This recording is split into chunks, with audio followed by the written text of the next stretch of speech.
زیادہ ترم خاں نہ بنو، تمہارے جیسے ترم خاں بہت آئے مگر کچھ نہ کر پائے۔ آپ نے اکثر لوگوں کو اس طرح کے ڈائلاگ مارتے سنا ہوگا۔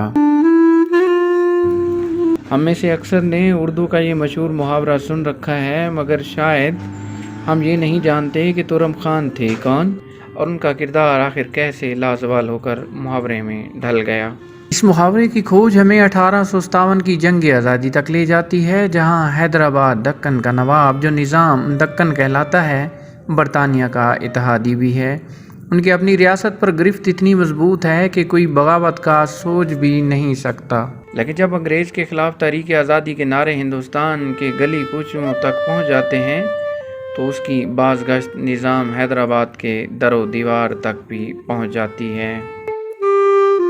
یہاں بیگم بازار کا ایک عام سپاہی تورے باز خان نہ صرف باغیوں کی قیادت کرتا ہے بلکہ ایک وقت ایسا بھی آتا ہے جب وہ 6000 مظاہرین کو لے کر حیدرآباد میں برٹش ریزیڈنسی پر حملہ کر دیتا ہے۔ جنگ آزادی کے شعلے جب میرٹھ سے حیدرآباد پہنچتے ہیں تو حیدرآباد کی مساجد، مندروں، گردواروں اور چرچوں کی دیوار پر اشتہارات سج جاتے ہیں، جن میں نہ صرف انگریز کے خلاف بغاوت کے حق میں نعرے درج ہیں بلکہ یہ مطالبہ بھی کیا جاتا ہے کہ نظام بھی اس جنگ میں شریک ہو۔ حالانکہ نظام افضل الدولہ اپنے رفقا سالار جنگ، امراء اور سرداروں کے ساتھ انگریزوں کی حمایت کا اعلان کر چکا تھا، مگر پھر بھی ریاست کے باشندوں نے اس جنگ میں ایک ایسی کہانی رقم کی جس نے انگریزوں کے ساتھ ساتھ نظام کی چولیں بھی ہلا کر رکھ دیں۔ جب جنگ آزادی کے شعلے 1857 میں بھڑک اٹھے تو نظام کی فوج میں انگریز افسروں کے خلاف بھی مزاحمت شروع ہو گئی۔ نظام کی فوج کے ایک دستے کو بغاوت کو چلنے کے لیے بلڈانہ سے دلی جانے کا حکم ملا تو جمعدار چیدہ خان نے جانے سے انکار کر دیا۔ چیدہ خان قطعی طور پر اس بات پر رضامند نہ تھے کہ وہ اس بغاوت کو چلنے میں انگریز کا ساتھ دیں۔ چیدہ خان اپنے 15 دیگر ساتھیوں کے ساتھ حیدرآباد پہنچا تاکہ وہ نظام کو قائل کر سکے کہ اس جنگ میں شامل نہ ہو، لیکن جیسے ہی وہ حیدرآباد پہنچا اسے نظام کے وزیر میر تراب علی خان نے گرفتار کر کے انگریزوں کے نمائندے کے آگے پیش کر دیا۔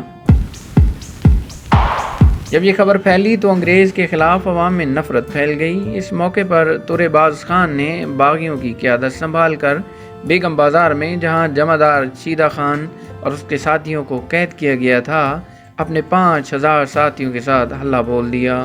مگر نظام کا وزیر میر تراب علی خان انگریز میجر کٹنتھر ڈیوڈسن کو پہلے ہی باغیوں کے حملے کی اطلاع دے چکا تھا، جس کی وجہ سے انگریزوں نے جوابی اقدامات کی تیاری کر لی تھی۔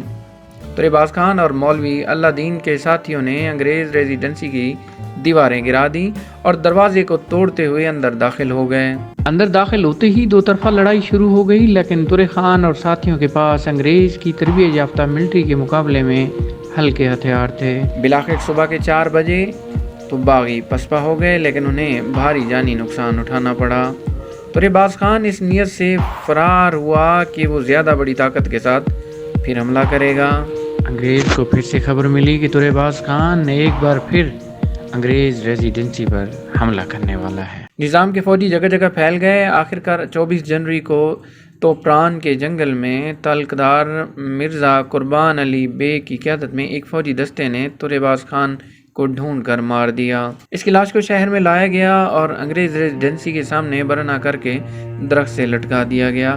اس طرح تورے باز خان ولد رستم خان آف بیگم بازار کی کہانی کا اختتام ہو گیا، لیکن اپنے پیچھے شجاعت و بہادری کی وہ مثال چھوڑ گیا جو آج بھی محاورہ بن کر تاریخ کے ابواب پر زندہ ہے۔